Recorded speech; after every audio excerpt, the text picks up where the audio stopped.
All right, y'all. So, I'm live streaming right now. This is fucking bullshit. I've had it up to my motherfucking chin, whatever the fuck you want to goddamn make that comparison to with this fucking bullshit ass motherfucking team. If they don't take a wide receiver with the number 21st pick, I'm fucking done watching football. I'm not going to watch it this fucking year. I'm fucking done. So please don't fucking tweet me. I don't have a Twitter. Don't fucking hit me up on Facebook. Don't hit me up on fucking Instagram. Don't do any of that motherfucking bullshit because I won't fucking respond. Don't fucking ask me if I'm going to a game.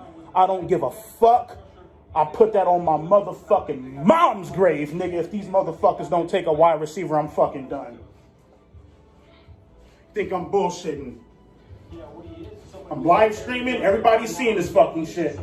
The whole world is seeing this shit. You niggas think I'm bullshitting. Think I'm fucking around. Planning for the future. And Chase, you're right. He's not a one-trick pony. He's not just somebody who's just a pass rusher. He will compete in the run game. And DJ, I think they really right now, they set themselves up to once again have a young upfront group that can really get after. Don't take a wide receiver, bitch. Come on. Don't take a wide receiver. I fucking want you to. And I'd also add, this kid getting number 18 is a big deal at LSU, as you guys know, because of his leadership and because of his character. And when I talked to the coaches down there, they said when he hurt his knee, and when he was rehabbing, he did not miss a single meeting. He was plugged into that program, one of the best leaders they had on that unbelievable LSU squad. All right, guys, thanks very much. Caleb on Chase, again, went to work out at a summer camp for LSU to watch a friend, and they said, you should get on the field. He borrowed cleats and got an offer from LSU. It was a 5-point game. Meanwhile, we have the Philadelphia Eagles sitting there with 22. You thought they might go wide receiver. We've seen some wide receivers go off the board as you look at Doug Peterson, the head coach, and Howie Roseman, the executive VP and GM. But here's why they need wide receivers in what is a very deep wide receiver draft. The last 4 games of 2019, these are the wide receivers that they were throwing to, including a former running back, Greg Ward. They used to pick on J.J. Arcega-Whiteside a year ago. That really didn't work out. They had all kinds of injuries. So, Lewis, as you look at the Eagles and the lack of depth on their wide receiver depth chart, it certainly seems like this would be a need that they need to fill. Yeah, it really is. They need somebody who can make plays. Fuck around and don't take a wide receiver, Philly. Come on. Come on, motherfucker. You think I'm bullshitting? They also need some linebacker help. There's 2 linebackers on the board. Come on, bitch. Don't take a wide receiver. I fucking want you to. I fucking want you to. Please, motherfucker. Please don't take a wide receiver.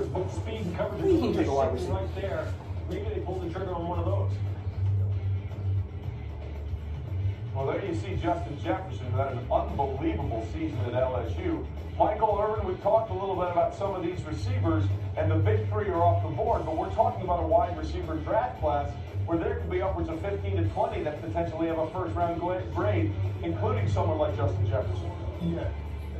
Yeah, and Justin Jefferson is another guy that plays a lot in the slot. About 90% of his plays came out of the slot position, man, but he could make plays all over the field. I love watching him, and he reminds me some of Keenan Allen, the kind of guy that you cannot stop no matter where he lines up.